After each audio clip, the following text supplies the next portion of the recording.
দর্শক, আমরা এই মুহূর্তে আছি ঢাকার যে বুড়িগঙ্গা নদী তার মোহাম্মদপুর বসিলা এলাকায়। ঠিক বসিলা যে ব্রিজ রয়েছে সেই ব্রিজের দক্ষিণ পাশে আমরা রয়েছি। তা আপনারা জানেন যে ঢাকার চারপাশের নদী দখলমুক্ত করতে বিআইডব্লিউটি এর পক্ষ থেকে 29শে জানুয়ারি মূলত একটি উচ্ছেদ অভিযান শুরু হয়। তো সেই উচ্ছেদ অভিযানটি প্রথম দফায় মোট 12 দিন করবার পরে কিছুটা বিরতি দেওয়া হয়েছিল। তো আজ সকাল থেকে আবার দ্বিতীয় দফা উচ্ছেদ অভিযান শুরু হয়েছে। তো আমরা মূলত সেই উচ্ছেদ অভিযানে এই মুহূর্তে আছি। তো আমি যদি আপনি একটু বলে দেই কিছু তথ্য, যে প্রথম দফা মোট 12 দিনের অভিযানে 1721টি স্থাপনা উচ্ছেদ করা হয়েছিল বুড়িগঙ্গা এবং তুরাগ পাড়ে, এবং সেখানে আমরা দেখেছি বেশ কয়েকটি বহুতল ভবন, 7তলা ভবন, 6তলা ভবন এবং আমিন মোমেন হাউজিং নামে একটি বড় অবৈধ হাউজিংকেও কিন্তু আমরা উচ্ছেদ করতে দেখেছি। তো সেই উচ্ছেদ অভিযানটিরই এটি একটি চলমান প্রক্রিয়া। তো আজকে মূলত সকাল থেকে বুড়িগঙ্গা ব্রিজের যে বসিলা ব্রিজ রয়েছে, বুড়িগঙ্গা নদীর বসিলা ব্রিজের পাড়ে, এখানে আপনি জানেন যে এখানে বেশ কয়েকটি আবাসিক হাউজিং রয়েছে। Basila garden city, green city, পশ্চিম ধানমন্ডি আবাসিক এলাকা। তো এই এলাকায় নদীর পাড়ে যারা অবৈধভাবে জমি দখল করে এসব ভবন স্থাপন করেছেন, আমরা সেখান থেকে আপনাদের সরাসরি দেখানোর চেষ্টা করছি। তো সকাল থেকে এ পর্যন্ত কম করে হলেও 20 থেকে 25টি অবৈধ বহুতল ভবন সহ অর্ধ শতাধিক স্থাপনা উচ্ছেদ করা হয়েছে।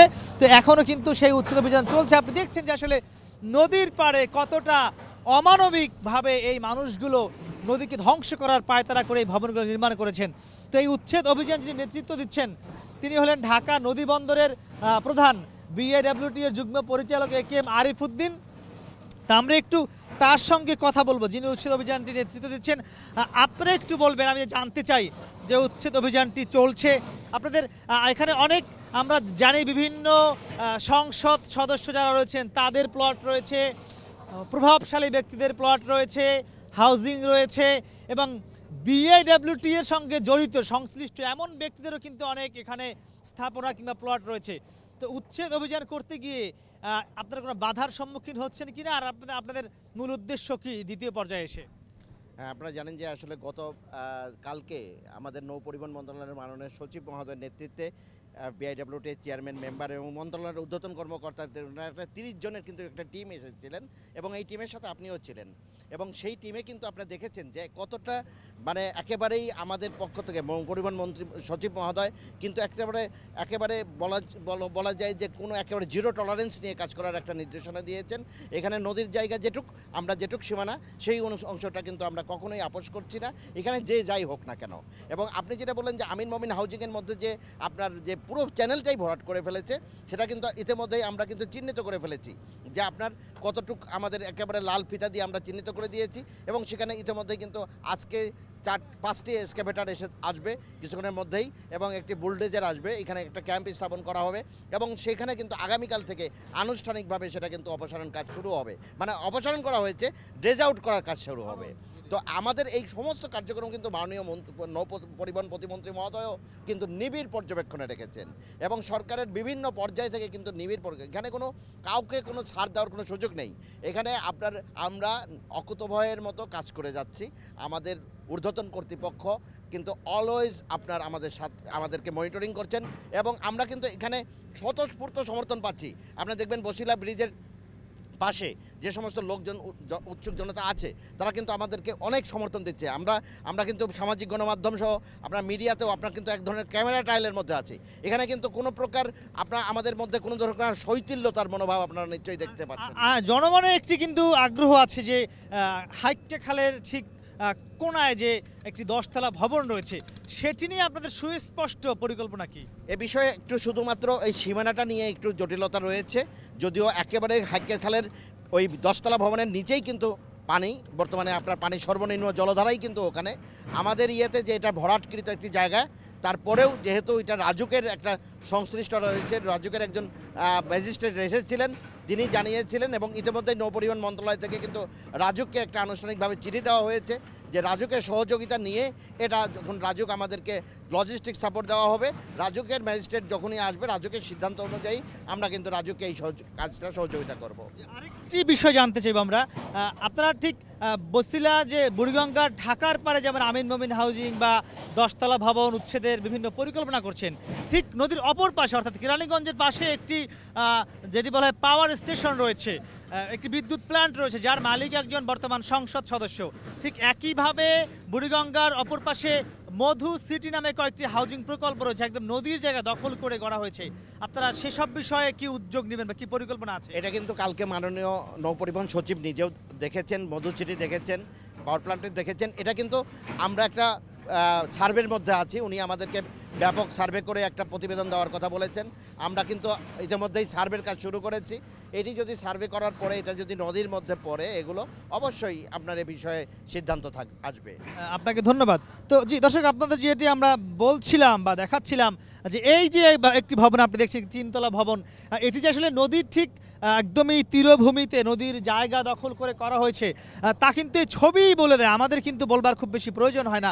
আমি যদি একটু বড় করে দেখাই পুরো জায়গাটি, একদম যে এই যে নদীর যে চর, নদীর যে তীর, সেই তীরের মধ্যে জায়গা দখল করে মাটি ভরাট করে বালু দিয়ে ইট সুরকি দিয়ে দখল করে এই ভবনগুলো করা হয়েছে, সেটা কিন্তু খুবই স্পষ্ট।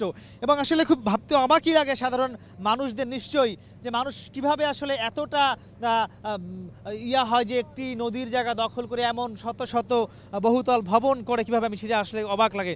আমি যদি একটু ধীরে ধীরে আমাদের ডান পাশে দেখাতে চাই, ডান পাশে দেখবেন অর্থাৎ বছিলা ব্রিজ যে পাশে, সেদিকটাতে যদি একটু দেখাই, যে এখানেও দেখবেন যে এই যে আসলে কতগুলো ভবন দেখছেন, সবগুলো ভবনে কিন্তু এভাবে সাধারণ মানুষের যে সরকারির বা নদীর যে জমি রয়েছে সেই জমিগুলো কিন্তু দখল করে এই ভবনগুলো করা হয়েছে।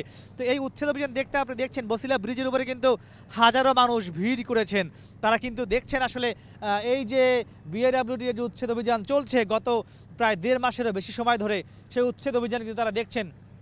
ঠিক একইভাবে আমি যদি একটু নদীর অপর পাশে দেখাই, আমি জানি না ক্যামেরায় কতটুকু আমরা পাবো, যে বিদ্যুৎ প্ল্যান্টটি রয়েছে ঠিক ব্রিজের অপর পাশে, যেটি নিয়ে আসলে সাধারণ মানুষ অনেক কথা বলছেন সাম্প্রতিক সময়ে। সেটি যদি আমি একটু আপনাকে দেখাতে চাই, যে সেটিও কিন্তু ঠিক বছিলা ব্রিজের উত্তর পাশে, অর্থাৎ কেরানীগঞ্জ যে পাশটিতে রয়েছে সেইখানে আপনি দেখবেন যে সেই কেরানীগঞ্জ পাশে কিন্তু পুরো নদীর পাশে অনেক পাকা রেলিং দিয়ে একদম পুরো একটি অনেক জায়গা, আসলে কত একর জায়গা বা কত বিঘা জায়গা হবে সেটি যদিও আমার এই মুহূর্তে বলা সম্ভব নয়, যেহেতু সেটি আমরা মেপে দেখিনি। আপনি দেখছেন যে এমন কিন্তু সুবিশাল জায়গা নিয়ে একটি বিদ্যুতের যে বলা হয় পাওয়ার স্টেশন, সেটি কিন্তু করা হয়েছে। এটি নিয়ে কিন্তু সাধারণ মানুষ বলছেন যে যেহেতু সাধারণ মানুষের স্থাপনা বিআইডব্লিউটি উচ্ছেদ করছে, তাহলে এটি কেন উচ্ছেদ করা হবে না, তা নিয়ে কিন্তু সাধারণ মানুষ এখন প্রশ্ন তুলছেন। তো সেই বিষয়গুলো কিন্তু আমরা আপনাকে আসলে একটু দেখানোর চেষ্টা করছি। আমি যদি এ পাশে আর একটু দেখাই, এখানে কিন্তু একটু দেখছেন যে আমি যদি একটু গুনে গুনে আপনাকে বলি, সম্ভবত 1তলা 2তলা 3তলা 4তলা একটি 5তলা ভবন দেখা যাচ্ছে লাল রঙের। এটিও কিন্তু এই যে ব্রিজটি কিন্তু কি নিশ্চয়ই ব্রিজ কিন্তু কখনো লোকালয়ের পাশে করা হয় না, একটি ব্রিজ কিন্তু নদীর মধ্যেই করা হয়। তো সেই ব্রিজটি আপনি দেখছেন, সেই ব্রিজ বরাবর কিন্তু এই ভবনগুলো সব করা হয়েছে। তো এগুলো কিন্তু বিআইডব্লিউটি বারবারই যে বিষয়টি তারা বলছেন, যে এই যে স্থাপনাগুলো আছে, এই যে ভবনগুলো আছে, যেগুলোকে তারা অবৈধ স্থাপনা হিসেবে আখ্যায়িত করছেন, এই স্থাপনাগুলো তারা খুবই অল্প সময়ের মধ্যে সব স্থাপনা উচ্ছেদ করে এখানে ওয়াকওয়ে করে দিবেন, ইকো পার্ক করে দিবেন। এর পাশাপাশি বলা হয়েছে যে 19টি জেটি নির্মাণ করা হবে। এগুলোর মাধ্যমে কিন্তু একটি পরিবেশ বান্ধব পরিবেশ নদীর পাড়ে তারা ফিরিয়ে আনতে চান। এবং আরেকটি বিষয় আমি আপনাকে বলে দিতে চাই, এই যে আপনি প্রত্যেকটি ভবনের সামনেই দেখছেন যে বিভিন্ন গাছ, নারকেল গাছ, আম গাছ, জাম গাছ, বিভিন্ন ফলের গাছ দেখা যায়। তো এগুলোও কিন্তু একটি উচ্ছেদ করতে যাতে বাধাপ্রাপ্ত হয় বিআইডব্লিউটি, তার জন্য কিন্তু করা হয়েছে। অর্থাৎ দখলদাররা কিন্তু খুবই আসলে তারা খুবই কৌশলে কিন্তু এই গাছগুলো নির্মাণ করে থাকেন, যাতে বলা হয় যে পরিবেশ ধ্বংস করা তারা একটি কারণ দেখাতে পারেন যে এসব ভবনগুলো উচ্ছেদ করলে এই গাছগুলো আগে উচ্ছেদ করতে হবে, এই যাতে করতে না পারে এই কারণে কিন্তু তারা এসব গাছ লাগিয়ে একটি উচ্ছেদের প্রাথমিকভাবে তারা এই দখলগুলো করে থাকেন। তো সব মিলে কিন্তু এই উচ্ছেদ অভিযানটি চলছে। তো আমি যদি আপনি একটু তথ্য বলে দেই, প্রথম দফার মোট 12 দিনের উচ্ছেদে 1721টি অবৈধ স্থাপনা উচ্ছেদ করা হয়েছে, এবং দ্বিতীয় দফার যেটি আজ শুরু হলো, এই উচ্ছেদ অভিযানটি চলবে আরও 12 দিন। এবং এই 12 দিন উচ্ছেদ অভিযান চলার পরে যেসব স্থাপনা থাকবে বুড়িগঙ্গা তুরাগ তা কিন্তু তারা সব উচ্ছেদ করে বুড়িগঙ্গাকে বা তুরাগকে নদীর জায়গায় নদীকে ফিরিয়ে দেওয়ার জন্য কাজ করবেন। আপনি জানেন যে ইতিমধ্যেই উচ্চ আদালত থেকে বলা হয়েছে নদীকে জীবন সত্তা ফিরিয়ে দেওয়া হয়েছে এবং সেই জীবন সত্তা উচ্চ আদালতের নির্দেশনা মেনে কিন্তু ফিরিয়ে দিতে বিএডব্লিউটি সাম্প্রতিক সময়ে উদ্যোগগুলো নিয়েছেন। পাশাপাশি ইতিমধ্যেই উচ্চ আদালত কিন্তু একসঙ্গে আরও একটি কথা বলেছেন যে নদী যে দখলমুক্ত করা বা উচ্ছেদ অভিযানের নামে যাতে এটি আবার কানামাছির খেলাও না হয় এটিও কিন্তু তারা বলেছেন। তো সব কিছু মিলিয়েই কিন্তু এই উচ্ছেদ অভিযানটি চলছে। তবে আমরা এও কিন্তু দেখেছি উচ্ছেদে এসে যারা সাধারণ মানুষ রয়েছেন তারা কিন্তু আবার একটি বড় অংশই কিন্তু অনেকে আবার এই জায়গাগুলো যারা অবৈধ দখলদার তাদের কাছ থেকে ক্রয় করেছেন তা আমরা দেখেছি। তারাও কিন্তু অনেকে যখন উচ্ছেদ অভিযান পরিচালনা করছেন তারা কিন্তু আবেগে আপ্লুত হচ্ছেন, কান্নাকাটি করছেন।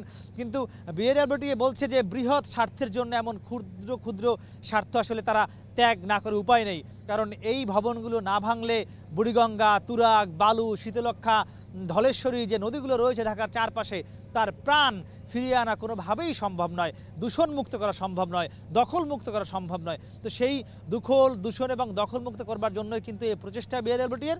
তবে আমরাও নিশ্চয়ই প্রত্যাশা করব যেন বিএডব্লিউটিও একটু টেকসইভাবে এই অভিযানে সম্পন্ন করে।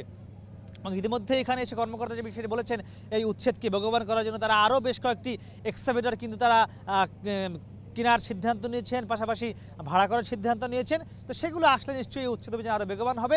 নিশ্চয়ই সাধারণ মানুষের সঙ্গে আমরা প্রত্যাশা করে বলতেই পারি যে শিগগিরই ঢাকার চারপাশের নদী দখলমুক্ত হবে, দূষণমুক্ত হবে, পুরনো যে প্রবাহ ছিল সে প্রবাহমান হয়ে উঠবে আবারও বুড়িগঙ্গা, তুরাগ, শীতলক্ষা। তো দেখা যাক শেষ পর্যন্ত কী হয়। তো মোটামুটি আমার কাছে এখন পর্যন্ত দ্বিতীয় পর্যায়ে যে উচ্ছেদ অভিযান চলছে বিএডব্লিউটি এর বুড়িগঙ্গার পাড় থেকেই ছিল সবশেষ খবর। এতক্ষণ আমাদের সঙ্গে থাকবার জন্য আপনাদের ধন্যবাদ।